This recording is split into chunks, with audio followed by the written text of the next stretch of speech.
Hey everybody, Jay Schlansky here from the Fifth Trooper Network. I just want to take a moment to thank you for checking out this show. Did you know that over at thefifthtrooper.com we have tons of other content, including blogs, other podcasts, all kinds of stuff.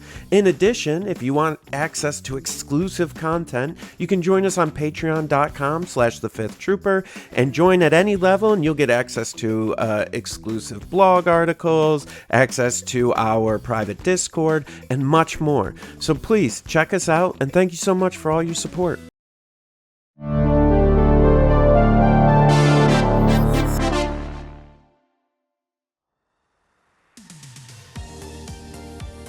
Welcome to the Notorious Scoundrels, a Star Wars Legion podcast bringing you the latest news, general perspective, and competitive discussion. Hello and welcome back to the Notorious Scoundrels.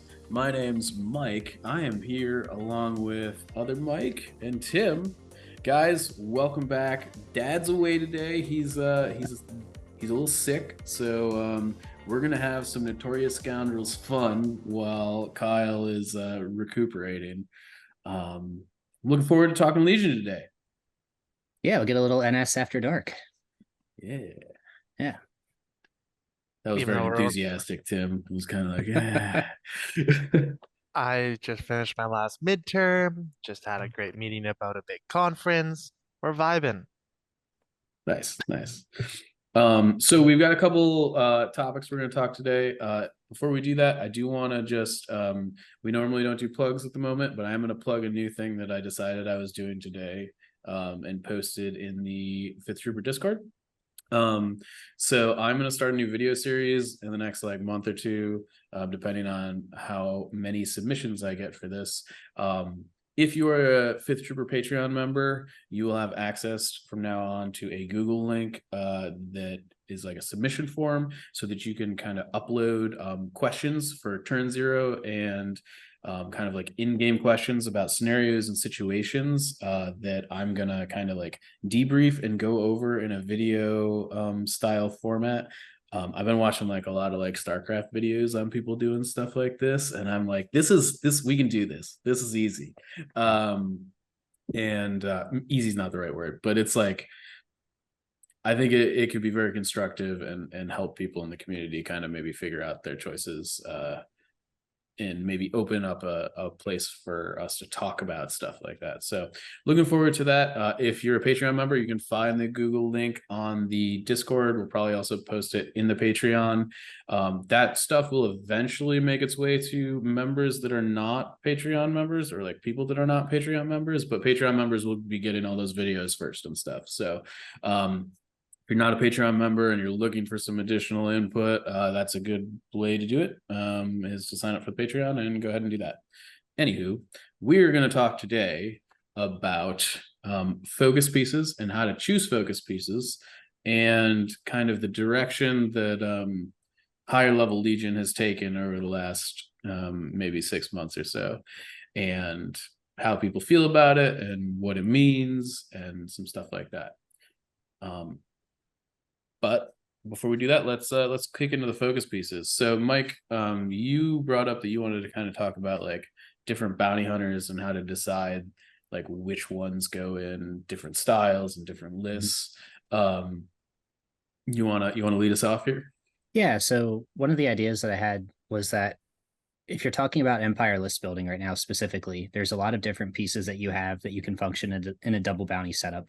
You compare Iden or Callus with something around 7 different operatives at the moment. So choosing those operatives, whether it's Bosk, whether it's Boba, whether it's one of the IGs, takes a decent bit of thought and then a little bit of list crafting around it. So I thought it might be kind of interesting to talk about how are you kind of choosing the things that they do, because like Bosk and Boba are 2 very different units that cost pretty close to the same and fill the same slot. But then what do you put around them? Are you looking at the longer range crits, and do you start with that focus piece idea and then build the shell around it? Do you start with the shell and then choose your focus piece? And I thought it might be an interesting kind of like roundtable discussion. Yeah. So Tim, I know you've got some thoughts on this. How do you start?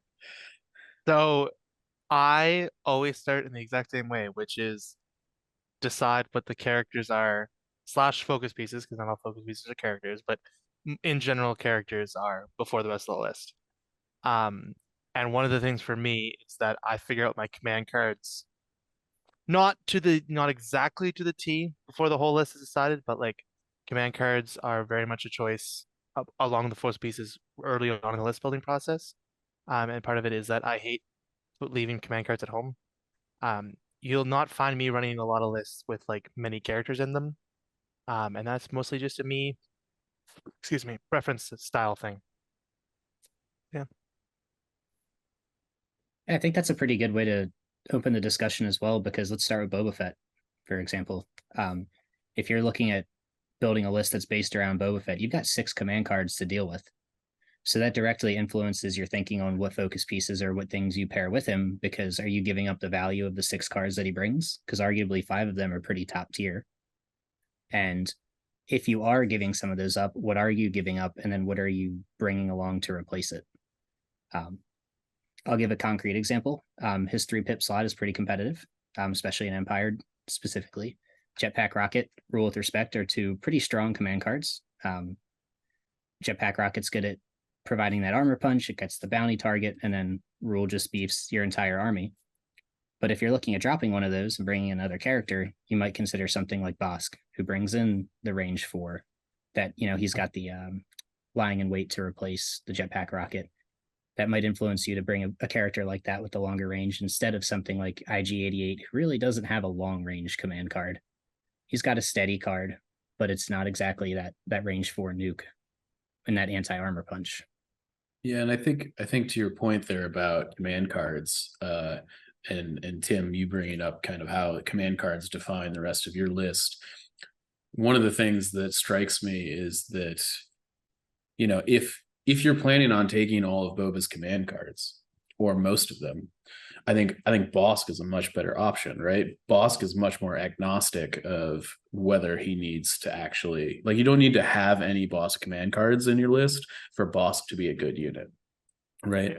I feel very differently about IG-88. Like, if you don't play IG-88's like permanent cards and stuff, like, I think he's got at least one that's permanent, right? And I think the other one gives him steady. Technically 2, yeah. Yeah. And so, like, you kind of need those command cards in order to charge IG-88 up the way that you want him to play. So, like, you're giving up 2 of Boba's cards if your intent is to play with all of Boba's cards. Yeah, and I'm going to counter that a little bit. Like, Luke and I at Worlds were the 2 Boba IG-88 players for the double bounty. Yep. We actually took 5 Boba and 1 88 card because we don't feel like he needs the cards, because he's essentially just a shore trooper with Pierce. That's fair. And I think which one did you drop? The only one that we took was a steady card. So you didn't take any of the permanent cards? Took none of the permanents. Wow. Okay. All right. Because he doesn't, in our opinion, he's a core trooper and doesn't need him. And I think that leads into the shell discussion, because you can function IG-88 in 2 very different roles. Sure. You can make him a focus piece. You can add scopes. You can add hunter. You can give him his permanent cards. And now he's a pretty potent bounty hunter, almost Bosk-like. Or you can not fill out your heroes as much, invest a little bit more in the core, and essentially have 2 to 3 shores plus IG-88, who, to your point with Bosk and his agnostic timing, still functions because he's got the range 3, the range 4 poke. And you don't really care as much if he dies because he's only 110 points. He just doesn't have the upgrades. He doesn't have command cards that you're losing. And that affects your list building quite a bit. And that's going to go into the command cards. And did you choose to take them or not? So let's talk about that choice a little bit more then, I guess. Because I'm actually, now that we haven't actually talked about this decision one-on-one. And so it's interesting because, to me, if you're going to use IG-88 in the capacity of like not bringing his command cards or bringing very few of them, and you're kind of like leaning into the range 4 like version of him, and maybe this is where it goes off the rails a little bit, is that, like, if I'm leaving into a range 4 like operative that is not taking command cards, like, I would much rather have Bosk than IG-88. I think that's true depending upon the meta. You were on our Legion 99 cast with me about a month ago, and we talked about like what the meta is and how to define it. And I think Bosk and 88 are a pretty meta dependent call. Mhm. If we're talking about like the worlds list that I mentioned, we were in the Blizzard era. Bosk doesn't live there. He can't Sure. hide from the bikes, can't hide from the bombard. So even if you have a timing agnostic unit, you need it to be able to tank a shot or two. And a Sure. red save armor one can. Bosk obviously can't. With what we're looking at now, with a lot more clone pieces, more like static gunline play, I think Boss gets a lot better because you can hide him. You don't have to worry about the quad bikes coming at you as often. And you can just kind of let him float around and take a shot every turn. So I think that also the timing of when you're choosing to play them really takes a front step there. Is it more of a poke and prod gunline play? Is it more of a I just need to weather the W rush and then hit back? 100%. Yeah. So what I'm hearing a little bit is like, okay, we're going to sacrifice some of the range 4 offense on Bosk for, kind of upgrading to red saves and armor 1 because that was the meta you were in at the time. Yeah. Yeah.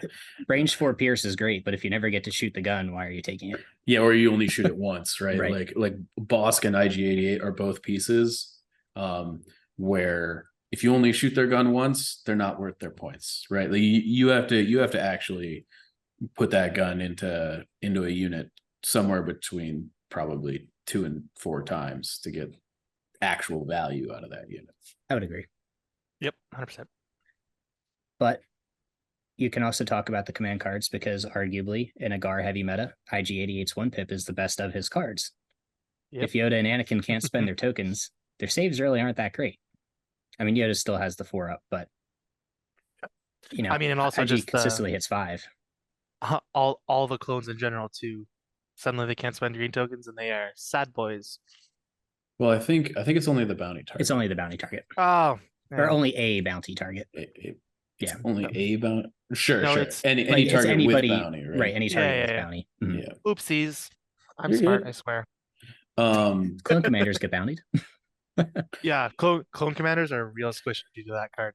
I mean, that's one of the reasons I like shy away from clone commanders in general is that the bounty hunters kind of eat them up pretty soundly. They're a weak underbelly to a lot of clone lists. I've one shot a fair few of them. Yeah. 4 health is not a lot.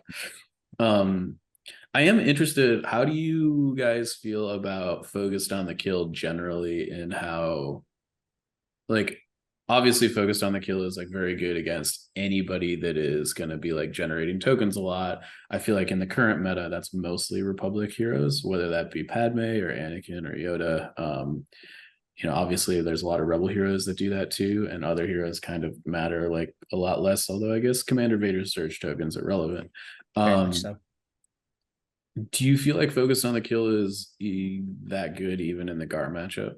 Just because I feel like right now most of the Republic heroes are token batteries that are like, if in order to get them, you kind of have to expose IG to actually getting shot at like range 3 by units that are a lot tougher than him. I think it depends on the Gar hero. Sure. If it's Anakin, I think it's a key part of your plan. If it's Yoda, I don't think so, because IG is going to get one shot before he gets clapped back. And he's probably not surviving that clapback.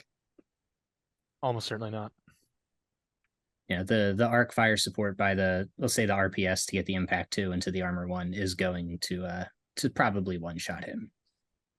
Yep. So I wouldn't say that focus on the kill is that great against a Yoda list. I think it's situationally good, and you kind of have to save it for late game.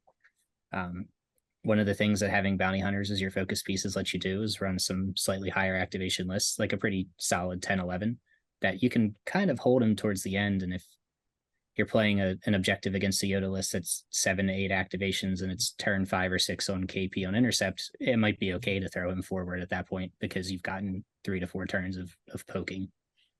But it's definitely not an early game strong card unless you get really lucky on your saves. Or you just played early, so you have the permanent effect anyway. It also pairs with his whichever pip it is that gives him a name when he orders himself, right? Because there's not that many ways for him to order himself, so a name on him is usually pretty good. IG-80 also is like fairly, especially against clones, where like if you don't go first against clones and your last first, like whatever you left out there, could just get pushed off the table with a fire support. But IG-88, because he stays on the table to the end phase regardless, like if you're willing to sacrifice him, you can guarantee 2 shots with the last first. And even if you go first, you could like go with a different unit. Um, right? If you know that IG-88, whether he lives or not, is not critical to your game plan, you could just like leave him out there so that if they shoot it, well, they have to shoot him, otherwise he'll live. But if they shoot him and kill him, well, you still get to shoot him. So he is able to like guarantee a last first, even though he might still die, but he still gets the 2 shots off, which could be enough. He's got that martyrdom perk. Yep. Yeah. Yeah, I definitely think that's definitely a strong part of his kit. So let's kind of expand this conversation, I think, to things that are maybe outside, like Boba and Bosk and IG. Like how can we kind of morph what we're talking about here into like how this works in Rebels? Well, Rebels, I pick 1 or 2 heroes and then go from there. Is there like a couple guiding factors that choose as to like why you're picking said heroes? Because they do have like 8 or 9 you can choose from these days. Yeah, it's a little analysis paralysis. I mean, in general, like, I mean, and we're also talking about like the meta of like, we've gone a little bit from more aggressive meta. We're sort of in a transitionary period to a little bit more defensive.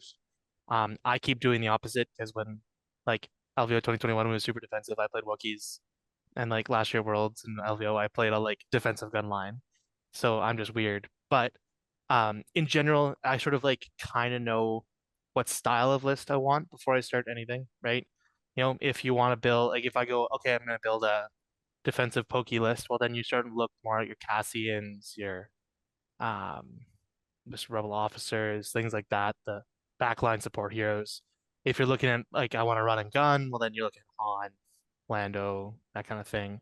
Or like Sabine if you want to like throw bombs.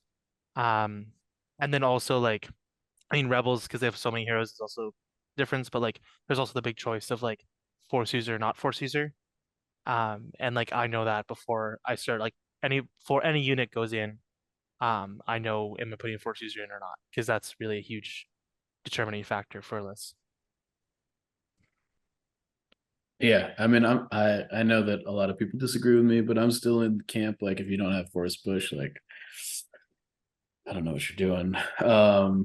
But I obviously, Mike, your guys' worlds list didn't have force push in it, so I've come around to it. I mean, Things have changed a little bit. yeah, I definitely think the meta right now, I think, supports the force push even more than it did back then.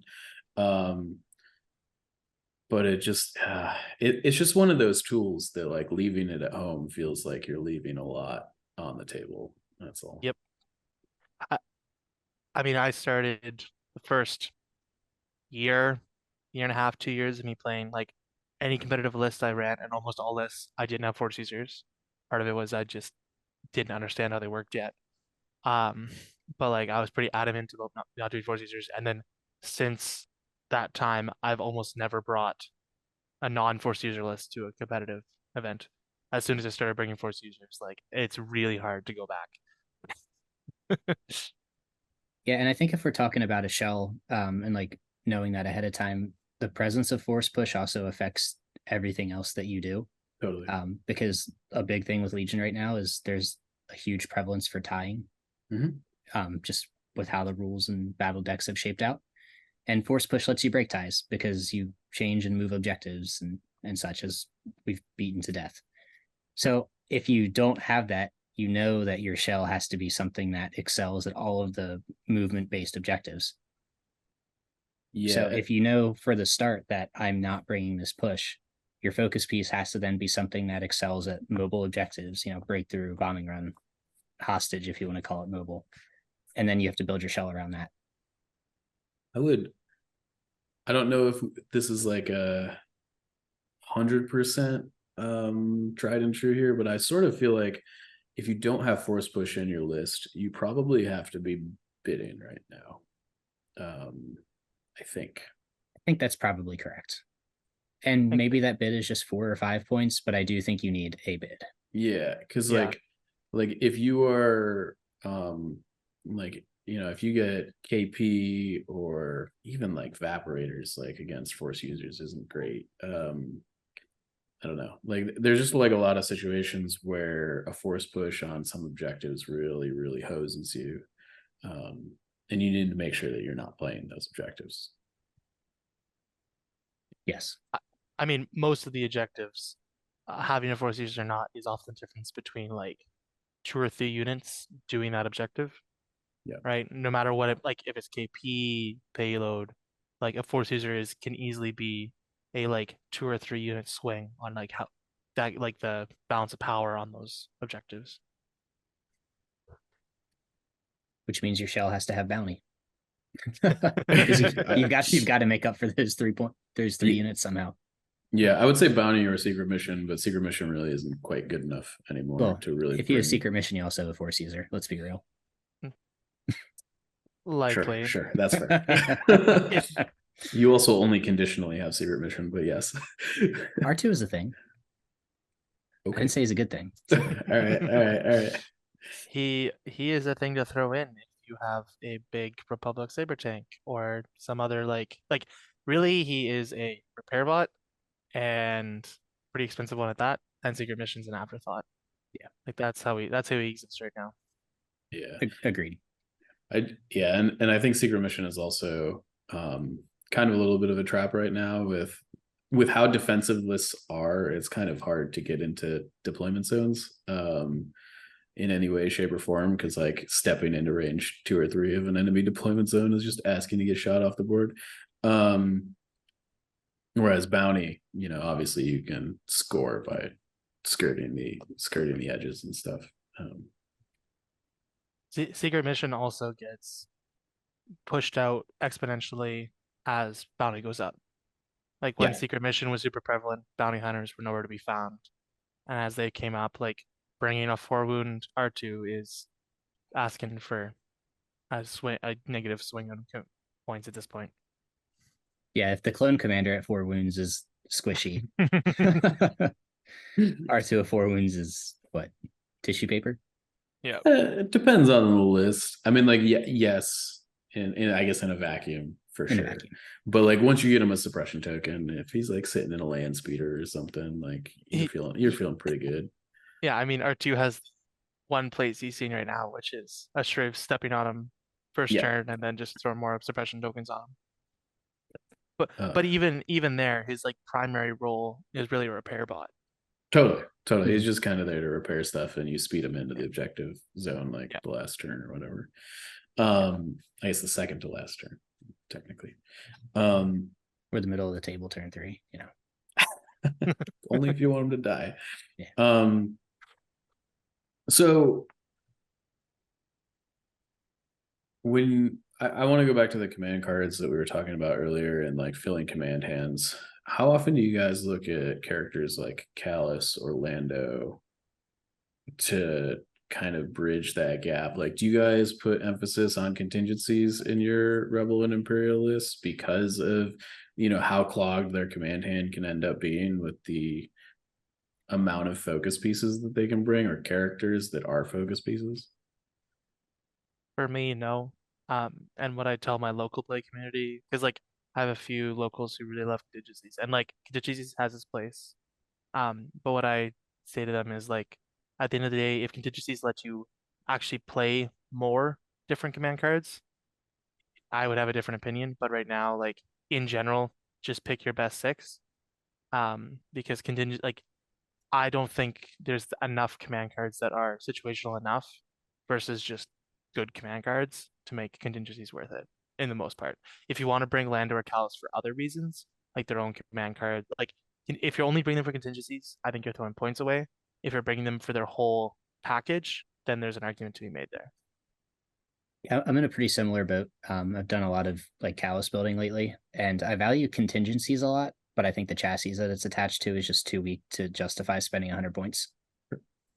Why don't you just take Bosk instead of Callus if you're going to spend 105, 110 points? if Contingencies was on like an upgrade card, I think it would value it a ton. Mhm. Yep.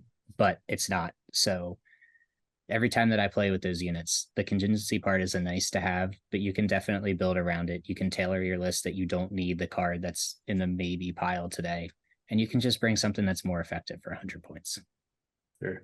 So what I'm hearing there is that when you guys are kind of building these lists, primarily like contingencies doesn't factor into how you feel about the shell at all. Like if you have contingencies, it's because you wanted Callus or you wanted Lando specifically because of their command suite, as opposed, and you got contingencies as an extra. Yeah. The if contingencies were like a 10-15 point command upgrade, could easily see myself throwing that in to the odd list, but when it's on such a restrictive units, it's tough. And to make those units cheap enough to make contingencies worth it, you skimp out on a lot of their upgrade cards. Now they're a wet noodle. Yep. You're kind of hamstringing yourself to like maybe bring a flamethrower or maybe bring a steady card. Sure. Yep. That's fair. I did try. Can we talk about like non-released units here yet?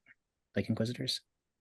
Yeah, I mean we I can. haven't listened in quite a while, we've so kind of double check. we've shied away from talking about the terrible thing that's going to happen to all of us in 6 months or whatever. All right. Well, I can keep it super brief. I'm Yeah, okay yeah. with talking about this. Let's do Okay. it. So I've been trying a decent bit of like Callus and Inquisitors and trying Callus, the Inquisitors, and actually IG-88 because Sure. he's pretty timing agnostic. Yep. And just kind of seeing that around. And I've played around with Callus there for the contingencies, and it just kind of doesn't do anything. As we've talked about with like taking 5 or 6 cards, you want all of the Inquisitor command cards. Yeah. And like Tim said, those maybes or situational cards are just not potent enough to justify it in the slightest. It's one of those things where like you are paying for options when you're already paying for power, and you like don't sacrifice the power for options. Like that, generally the power is good enough that like you don't need to do that, I think. Yeah. I'd agree. And it's like specifically in that position too. Like I've also found contingencies can be quite limiting or just like absolutely stabbing in the back, because so you have your Inquisitors and IG-88 and Callus. So you have like, let's say all the Inquisitor cards are your 5 or 6 or whatever, and the other one you have some others in contingencies. Well, so now to play your IG-88 or Callus cards, you gotta like discard Inquisitor cards, which feels really bad, limiting your options for later. Suddenly an Inquisitor dies, and not only do you lose the value of the Inquisitor and the command cards, but also the command cards that are now locked in your contingencies. If you're playing a list where you're like, oh, I want unlimited options, so I'm gonna like put Assault into my hand and have like 2-3 pips in contingencies, and now your Callus dies, well then you've locked yourself out of those cards. Like it just spreads the risk so much. Whereas if you're gonna play Inquisitors and IG-88, just play those 3 units and know not to get them killed. Or like IG-88 could die, but like right, like if you're, and also if you're playing like suddenly you're bringing Callus, you're losing some meat in your list because now you have a flimsy character instead of another solid unit. So now you have to take more risks with your characters, and then you get them killed, and then you lose all the value they bring anyway. I think the only exception to the rules that we've put out here is Lando and IG-11. Yep, 100%. Lando being able to take out the self-destruct card and actually like provide value for Ace in the Hole via contingency to get IG in order and avoid the AI makes him very usable. Sure. So that's probably the one exception I will say, but it's the only one I could think of. I mean, Is IGD or IG-11 a mercenary? He is, so you have to take UC. But Ace in the Hole, like the getting the order out of the sky, I don't think works with even with UC. I thought, well, I would have to look up the ruling, but I thought the ruling was actually the reverse of that. When I was doing that trick with, I've only had it done to me. Okay, I think it's been changed a couple times. Oh, okay. I don't know I was like, playing Rebel Boba Lando, and I was told I wasn't allowed to do that. um, I'll attempt to find it as we're talking. yeah, Right. I'm trying to look it up right now too. But I mean, while you guys are looking, like that specific, and it also shows like Lando's contingencies aren't just about the contingencies, but you can play the two pick from contingencies, right? So you are getting more value than just extra cards. Like you're getting a card that you can toss away to get extra value out of. If Callus had one of his cards had a similar effect, I would look much more favorably upon Callus. I would agree with that. Yep. Just because that like contingencies with Callus, there are many games that you'll never use them. Yeah. Whereas Lando, you're pretty much always going to use at least one of his contingency cards because you're going to throw it away at some point for an order. So the post that I found was on January 17th. And the direct question on the forums is, if Lando has allies of convenience, can Lando discard Ace Up His Sleeve to issue an order to a mercenary? The response was, the text of Ace Up His Sleeve in the event it is revealed and discarded from your command hand or contingencies does not state that Lando is issuing an order to the selected unit. As the order is not being issued by a unit, it may be issued to a mercenary unit regardless of affiliation. Oh, so you can do it. Yes, this is my understanding of how that works. Correct. Oh. And you don't need UC because there's no unit actually issuing the order. There's your improv. Yeah. So guess what I'm bringing back to the table? Because I really enjoyed that list.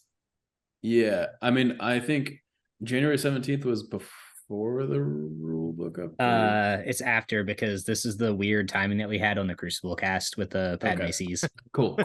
Yeah. That I was right about. I just that you were right about. Yes. But this was the exact same date. Yeah. Yeah. So yeah, there's stuff like that all the time. I still, it's one of those things where like I don't even know. I will say in my Invader semifinals game the other day, I was playing against Seth, who does a lot of the moderation stuff and like the forum rulings.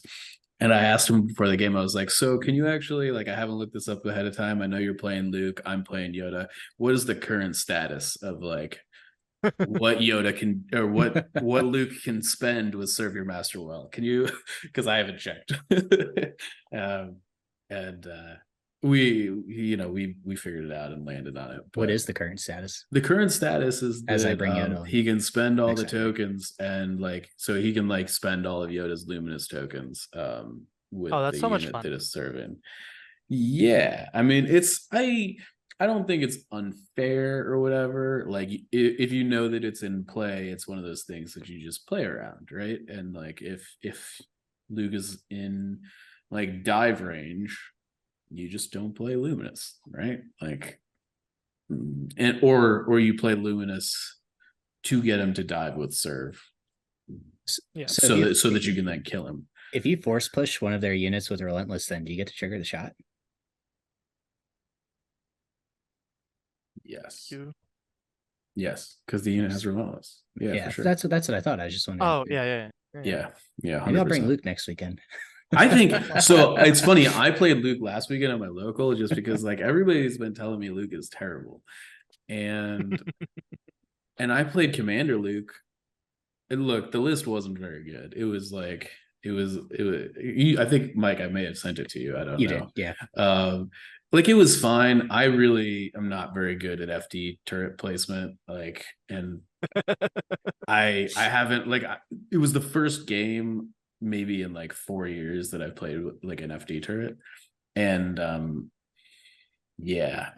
I got to work on that. But Luke, he's hella good. I don't know what people are talking about. Like even Commander Luke, I know that this variance is significantly higher than it should be, but like my Commander Luke full of surprised and took like 3 melee, like full melee Wookiee attacks and took 0 wounds. Like with 1 dodge token from the car. You are gonna chase that high for so long. Maybe you will never find it again. You will never find it again. Maybe I don't know. Like I get that that was like high above average variance, but like he probably could have tanked 2 of those attacks, Yeah. like, and still not died. Like, the fact that he took no wounds was like pretty crazy. I was definitely expecting him to die that turn, and he didn't. And it was because of full of surprises. I don't know. I think Commander Luke is still a pretty busted unit as far as like what his command cards can do. I don't know. That's just my take. I'm biased because I only play Asajj against Luke, so he just dies. Sure. But otherwise, I haven't seen him in the wild too much. I mean, yeah. I don't know. I just like he's not bad. He's not a bad unit. Well, it's all right. Let's talk about Luke then. We were Sure. talking about the shell earlier. Yeah. What do you need to surround him with to make him good then? Like, if he is your focus piece, what is your shell either to be constructed or pre-constructed as? Is it a gun line? Is it an aggressive list? To me, I think right now, I think this goes for Luke and Ahsoka. They need a backup hero that has command cards that like support them really well. Whether that's I think both Cassian and Lando like fit that bill, I think, pretty handily, in that Cassian or Lando's ability to like hand out a standby token to one of them while they're in melee so that you don't have to go early with them. Like, that's huge. Cassian's ability to like last stand them, or is it volunteer mission? It's danger sense and technically both. recover. No, volunteer mission gives you danger sense. Last stand gives you a bunch of tokens. Yeah, but for volunteer which mission is- also gives your non-master of the force dudes a recover. It does which give is it a recover. Yes, huge. that's which, much, yeah. which is gigantic. That's why and- that's why Ahsoka has pseudo with her card as well. Yeah, and I think being able to kind of like get that free recover on volunteer is a big deal. You know, if Luke or Ahsoka takes like 3 wounds, and then you're just like, all right, I'm gonna like give them 3 dodge tokens, and they're kind of, I mean, they're not unkillable, but any force user with 3 dodge tokens at the top of the turn, in Ahsoka's case 4, because you're also giving her an order, is like pretty hard to kill. Yeah.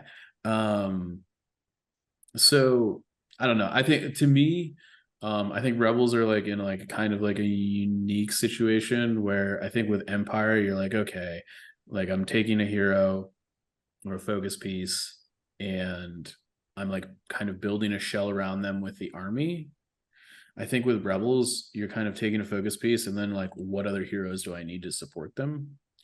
Often, at least that's kind of what's going on in my head, because I don't feel like the Rebel units really do much to support. Like, I think that's fair. It almost feels like the Rebel units you take and the Rebel heroes you take could be like completely divorced from each other. And like, and Yeah.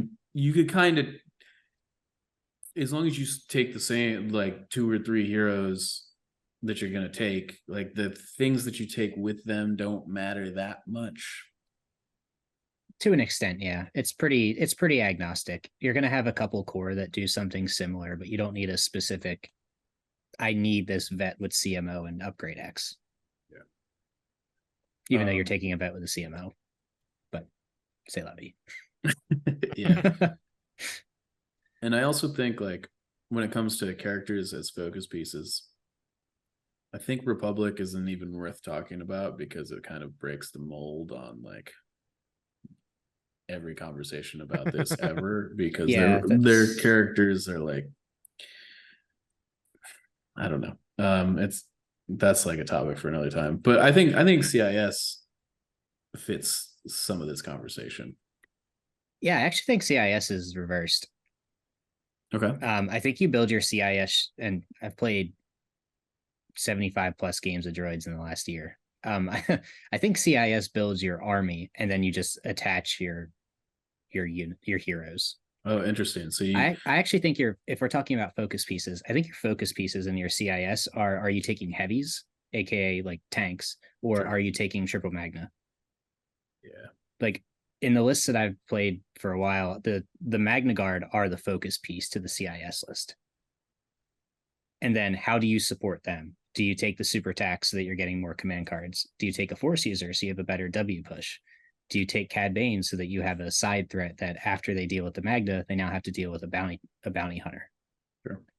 And I think it kind of works in reverse that way. And if you're taking the Magna, do you want to look at doing a range 4 poke gun line with like 3 to 4 E5S and your RPS rockets? Do you want to look at 3 to 4 PK droids and you just say my Magna never die? Like there's a lot of there's a lot of attention put on your special forces here, and I think that's what your list is built around. It almost works in reverse to the others. Like you can put Grievous, you can put Maul, you can put Asajj paired up with 3 Magna, and you're going to have a really strong W key list, no matter what else is surrounding it. They're all sort of interchangeable. Yeah, they're all about the same points. They fulfill a similar role. Based on the meta, they'll do different things. If you need better objective grabbing, you can take Maul. If you just need to kill more shit, you can take Asajj. You can take Asajj.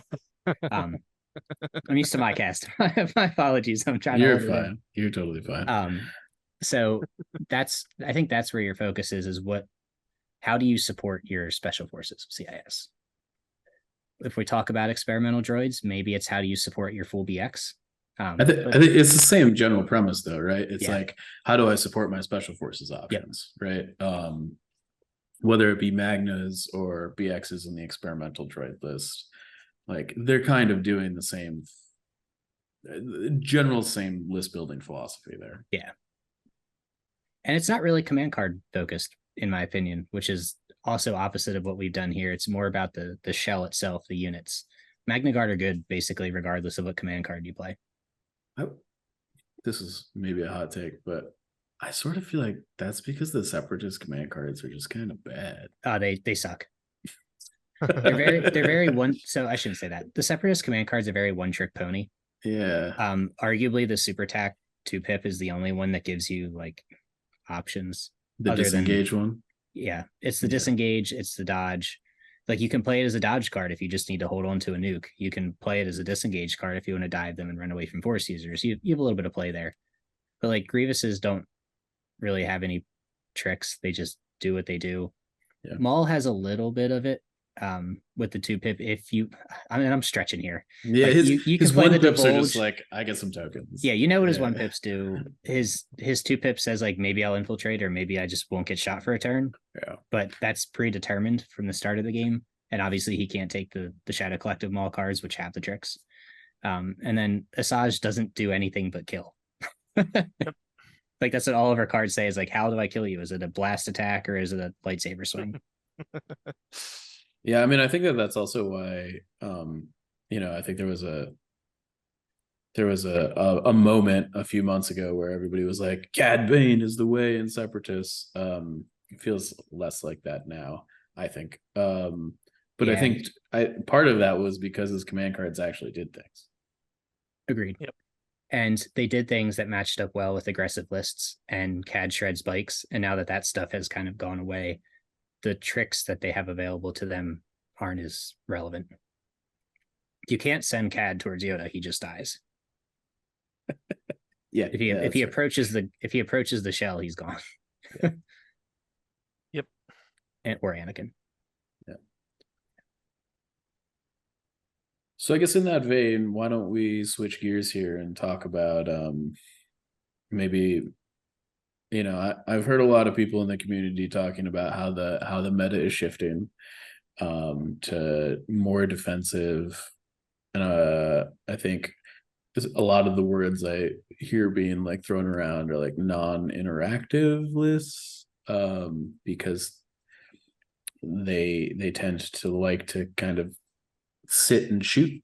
They're kind of more traditional force user gun lines, whether that be like an Anakin gun line or a Yoda gun line, or I mean, like I sort of feel like even the Rebels are doing this in the Cassie and Ahsoka gun lines. Like they play, they're obviously very different lists than the Republic ones, but they operate on a similar frequency as far as how they want to like interact with their opponent at range, and like the force user gets in there at the end of the game and just like messes things up. I think you could almost make an analogy that it's very much like a blue tempo deck where a lot of the interaction is with your own units and then just stopping your opponent. Like you don't actually do things with your opponent, you just say, nah, that doesn't happen. Sure. It's kind of like holding up counterspell if we're Yeah. making like a Magic analogy. Like those lists are very control-esque style shells. Specifically Yoda, I think, Agreed. is the biggest thing. So I guess I wanted to open it up and be like, do you guys feel like the game is like less fun because of that? I personally find the high level, and I'm calling them high level because I feel like they're extremely technical games where you are jockeying for position. One person moves up, the other person moves back, so they don't use a unit, and they're kind of like, we're kind of playing chess across the board, and nobody loses a unit until like turn 5, maybe never, you know. Those lists, to me, as someone who's played like a lot of competitive Legion, like those are the games that I have fun playing. When we're like blowing units off the table and like it kind of devolves into like a messy scrum in the middle of the board early on. Are they exciting? Yeah, I guess, but like I don't find the fun I have is like controlling the situation and figuring out a way out. And a lot of the time when the game just gets that wild early on with some like kind of the previous iteration of the meta where there was like a lot of W key, it was a lot of like speeder bike shenanigans, Blizzard was there all the time. You kind of just like had to grip the side of your chair and hope you held on for dear life. You know what I mean? And like you were still making decisions, but you could make all the right decisions and still lose the game pretty handily in those situations. Anyone who has listened to me talk for a while knows that I hate variants to a high degree. So that's why I play dice games. But that's I enjoy the more push and pull, poke and prod list styles because it lets you live and die by your decision making and your timings. Yeah. I've been on a hiatus for like the last 7 months until like the last 60 days, and sorry, 7 of the last 9 months I've kind of been on a hiatus, and I've come back as the style of like push and pull gunline has returned a little bit because that is what I enjoy. I don't really like the turn 2 and half of my army is dead and half of yours is dead, and we'll see what happens over our last 6 activations over the next turn. Yeah. I do like to either win or lose because I made the correct or incorrect choices. So I don't necessarily think it's a problem. It's definitely a different dopamine hit. It feeds the ego more than like the loot box does. Sure. So I do think it's less fun to watch. Like competitive Legion right now is not super entertaining to watch. It's not super entertaining to stream. You kind of have to turn it into a podcast because there's not a lot happening. But it's a different style of play, and I don't think it's any worse. I personally like it. I think it's harder, but it's definitely more boring for the viewer. I think part of it too is that the three of us are like big tournament gamers, right? And when you're playing 3, 6, 9, 12 games over a few days, if the games are all pushed forward and hit each other, those get very repetitive. And like, and especially for us who, I mean, I don't play 75 games in a year, but when we all sort of know the matchups and know that stuff, like list X crashes into like X Y or list Y, we kind of know what'll happen if they just kind of punch into each other. Whereas if you have 2 more defensive lists, it comes a lot more down to the skill of players and just like there's a lot of different things that could happen. Even though it might not look like it's different, like it might just look from afar like it's 2 armies in a ball, just kind of looking at each other. The like nuances of how they're positioned and the terrain and stuff is like what I think 3 of us enjoy a lot. Yeah, I definitely think I get the sense that a lot of people like watch these games happen and their sense is that like nothing's happening. Like as like you like move units like within your kind of little pocket and stuff. Whereas I think the opposite is actually happening. Like each little shift like greatly, like it expands your threat range the next turn. It projects power into a portion of the board that it wasn't before, right? Yeah, you might have only moved up 2 inches, but that 2 inches could be like super vital to how like the game's going to play out, over the course of the next few turns. And a lot of it is kind of like future proofing what is going to happen to you 2 to 3 turns from now, right?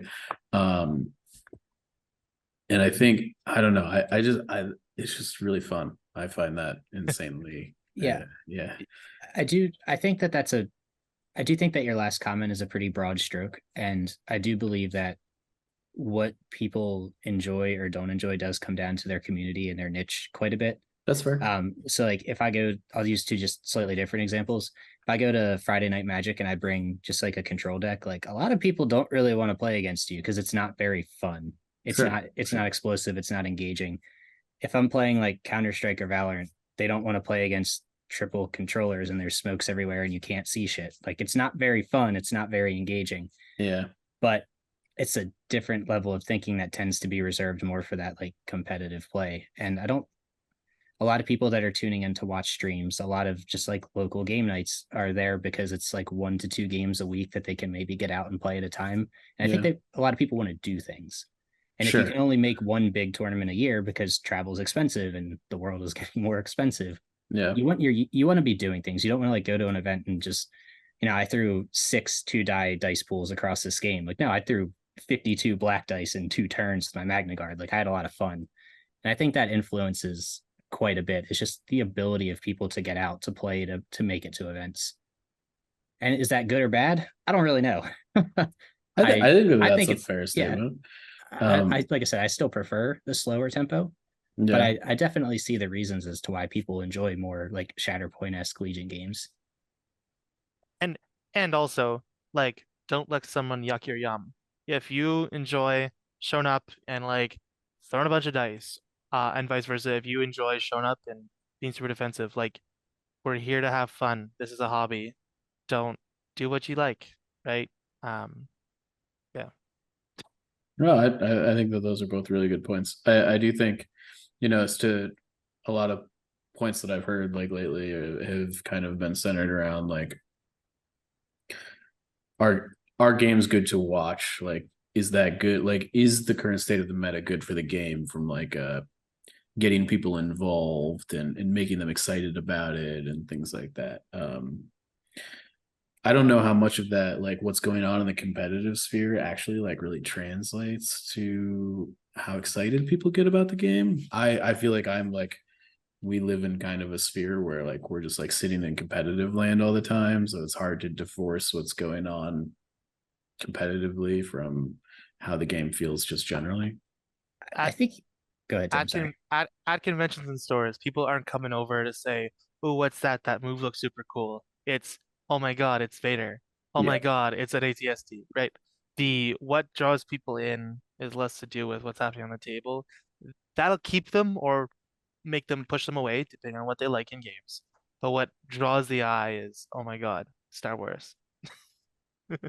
Yeah, it took the words out of my mouth there. I wouldn't be worried about it like not bringing people in because, like Tim said, a sweetly painted Vader is going to bring people over, regardless of if Vader is in my deployment zone or in the middle of your army. Sure. Yeah, I think that's fair. And I also, hot take, you could make a pretty valid argument the competitive community at large is like 250 players in the US.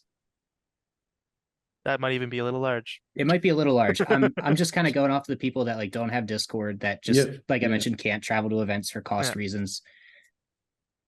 Is that 250? Like, I don't know if tailoring the game so that they enjoy it more is the right way to go. I'm not sure that's what we've done. I do think it's a prevalent style, but I think that we should probably just take a step back there as well, because the local store scene is what's going to keep the game going. And if it does move a little faster, or you do have more of that W point, it's probably going to draw more people over that way, or at least keep more people, or at least keep their attention. Yeah, I think that's fair. I definitely think like using Magic is like an analogous thing. Like formats in Magic tend to be more exciting when there's like a red deck wins in this in the pile somewhere, right? And Yeah, we'll go with that. I mean, I think that that's It is. true. It is true. It's Right? true. Like They're quick games are games. more exciting to watch. Yes, the game might be over on turn 4 in a Magic match, which for those of you that may be unfamiliar with Magic is quite early. But like Only if you're playing standard. only sure. But yeah, I definitely think that's fair. Yeah, I think it's a valid topic to have. I do get disappointed when people like shit on slower play. I shouldn't say slower. When people, because I shit on slow play. When people shit on like more tactical play, it's definitely a different style. It's okay that things go in waves. And I'm not even 100% sure that we're in that meta. If you look at you look across the pond and you just look at England specifically, just take Lila, who was the runner-up for Worlds. Her Pink Suns list is pure W and will destroy half of the things as soon as they line up across the table.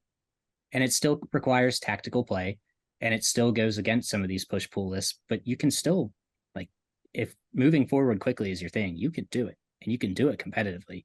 Yeah, I think so some too. Some of it is groupthink, and just you can try other stuff. They definitely, I think, metas evolve in pockets, right? Like, and I think a lot of people like to go with the flow instead of trying to make their own way, I think.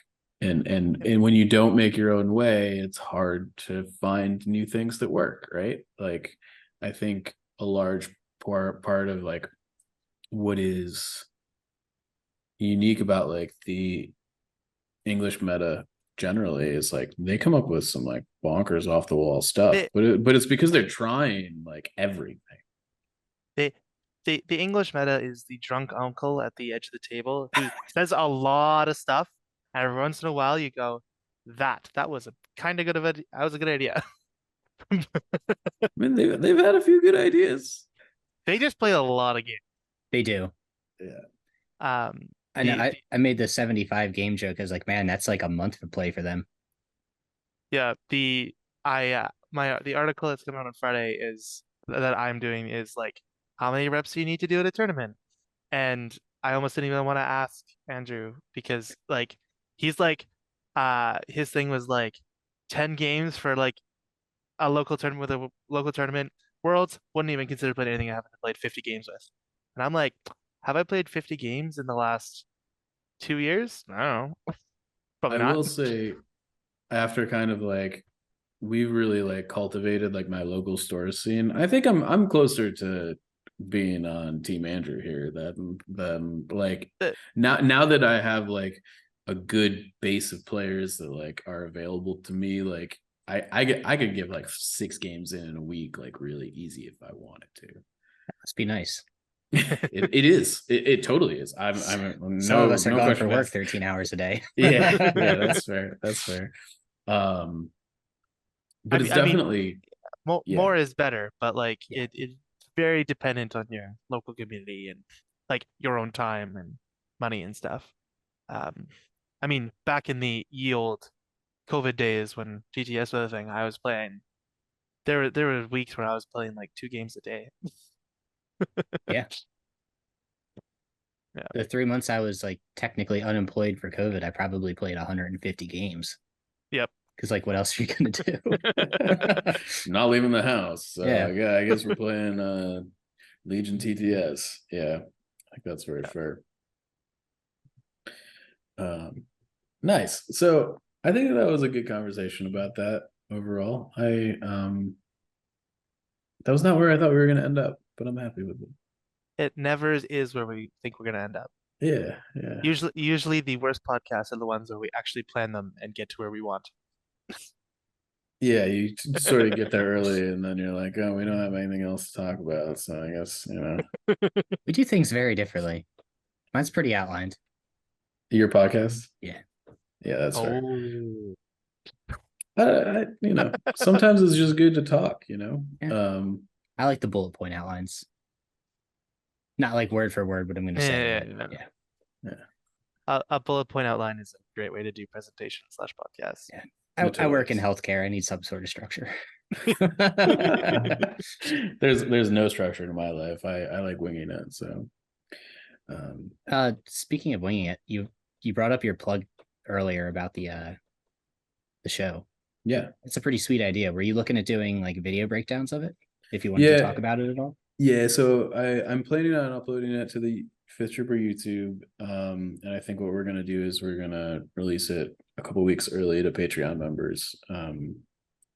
And the general sense of what I'm trying to do with this is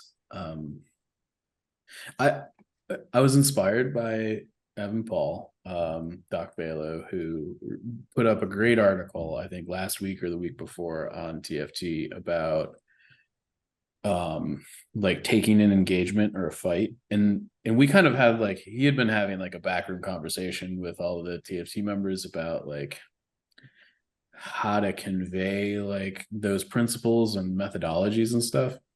And I think even after we talked about it and even after he wrote an article and everything, like it's very complicated to teach someone how to play good Legion. Like there's a lot of things that are based on feel, or like the situations are just so unique every time that you really need to just have been in a ton of situations to know what to do in a given situation. Like you could be in basically the same situation in like 4 different variations of it, and the thing you do is like completely different every time based on small changes to the situation. Like things like just having like one less activation than your opponent can completely change how you play a certain game state. And my goal for this was not to like stand up and be like, yo, ask me your questions and I'll tell you how to be right, but more to get people in the mindset of thinking the way a competitive Legion player does, like in the moment. And like how to handle those situations as they arise. Like, okay, the turn 0 battle cards flipped. We're looking at our lists. Like what things need to be running through my head right now in this specific situation. And hopefully people can take that and kind of use it to elaborate on themselves is my hope. Because I mean I make decisions all the time that are wrong. But I think it's the process of making the decisions that's important, right? Yeah. Legion's kind of like a 5D ride, because not only do you have the 3D movement, but you've got the 4D of how many tokens do I have, and then the 5D of like, what does my opponent have that I don't? Like there's so many unique variables with the way that the game is structured that it's impossible to have a set plan. It's not a card game. Yeah, I mean, and even like, you take I bring up the StarCraft analogy a lot because I think that the idea of like things in StarCraft and things in Legion are like very face up a lot of the time, as far as like in StarCraft exactly what is available to your opponent. Like they may have like done a different build and maybe you didn't scout it or whatever, but like as long as you're scouting them, like what's going on. And Legion is very similar in that if you know the meta and you've like done your homework, what the lists are, so what abilities your opponent has at all times. So the question starts to be like, the like in Magic you can like bluff if you have something, right? You can't really bluff in Legion. Like you can bluff that you're going to do something, which I think is maybe a little bit more interesting, and that like your opponent knows you have it. Are you going to do it? Which is part of why I think like, not to go back to Commander Luke, but like Commander Luke can like, he can bluff, and Jedi in general, like just them threatening a dive or bluffing a dive is an incredibly powerful move to just have on the table at any given point in a Legion game. And how that influences how you need to play the game because your opponent is threatening that and you can't just let them have it. and how to play around that sequence is incredibly complicated. I think bluffing is a big part of the push-pull. I'm not going to refer to our slower meta as like the push-pull concept.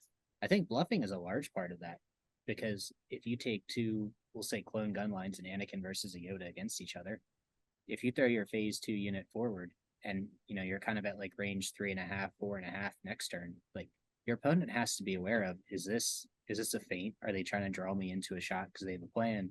Are they actually going to come forward? That, like, a lot of that thinking is really complicated, and there isn't necessarily a correct answer. There's just a right decision tree to look forward to. Yeah. And like actually breaking that down situation by situation is nearly impossible to do with a rigid guideline. Yeah, and that's the issue that I, when we were talking about like how to come up with these kind of like hard and fast rules, like teach people how to play good Legion, is that like the hard and fast rules like work until they don't, and they don't like quickly. Like it's quick.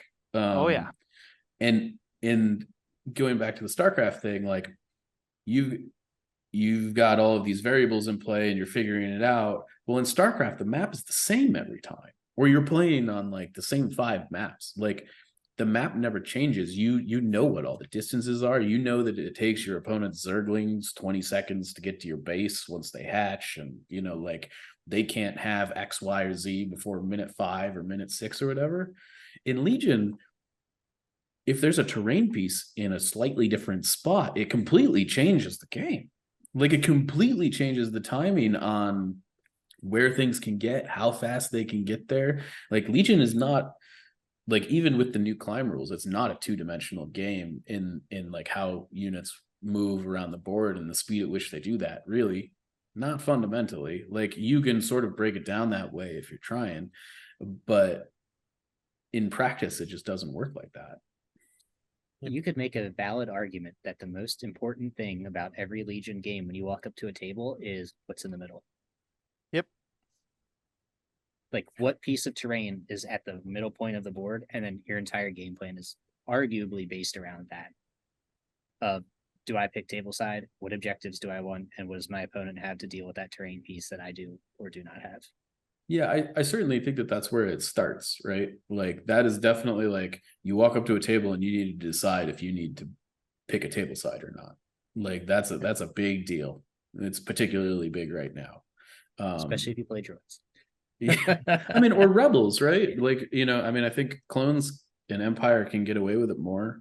But like you need to pick your board side, and you a lot of the time, and knowing when you need to pick a board side is important when you also need your battle deck, right? Like sometimes you need to give up your battle deck to take a board side, and knowing when to do that is hard because you've paid for bidding and it feels bad to give it up. Yeah. Yep. Right? And we also talked like a lot about decision trees and stuff. And like when I'm trying to like teach players like to go from that level of like beginner / intermediate to like better, I'm often thinking about like, so you have like all your decision trees, but you also have like the decisions themselves, like what you can actually do. Like you have the abilities, but what you can do with them. And like a lot of the time, how you learn is like you get knifed with a thing, then you take that knife, put it in your tool belt, and you need to learn what's in your tool belt, and you also need to learn when to take all those things out. And like that's a pretty complicated learning process where you not only have to learn when to do something, but like what you can even do.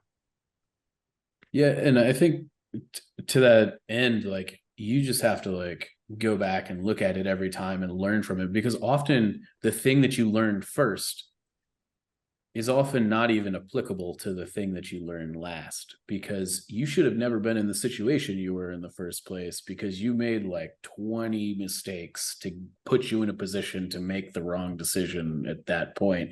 And the reason that like the fact that decision was bad shouldn't even really matter, because you should have never been there. Yep. But like just like unraveling that is complicated, and you have to do it piece by piece. So I guess, Mike, to go back to your original question, my hope is that we can unravel these super complicated situations piece by piece, maybe as a community, and talk through it, and in a way that is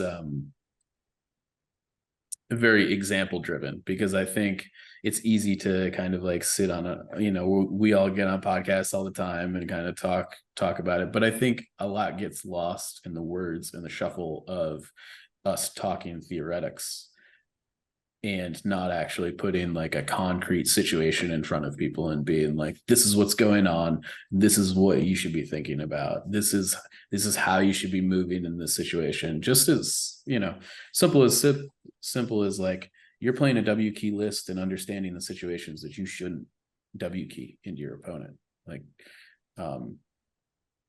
because that's people don't do that's that. a thing. That's a thing, that's a right thing.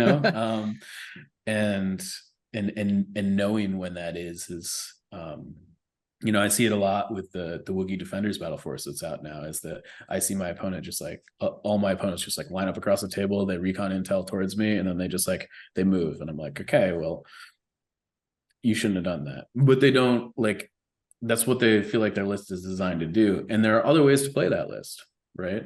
In similar ways that there are other ways to play Blizzard, or like a lot of people were like, oh yeah, just like go in with Blizzard and kill everything, and like that's the game. And there are some games you should do that, and there are some games that you should hold your bikes back and not really attack them until turn 6, right? Yeah. Yep. Anywho, that's what I'm doing. I'm looking forward to it. Yeah, I the response in Discord today was heartwarming, and that I think a lot of people are looking forward to it. So it'll be good to get that out there. And yeah. So anything else you guys want to talk about today or elaborate on from these conversations we've had? There's snow on the ground. There's snow on the ground. We're going to talk about weather, Tim. It's going to be 71 degrees tomorrow. So close. Did you say 90 degrees? 71 degrees tomorrow.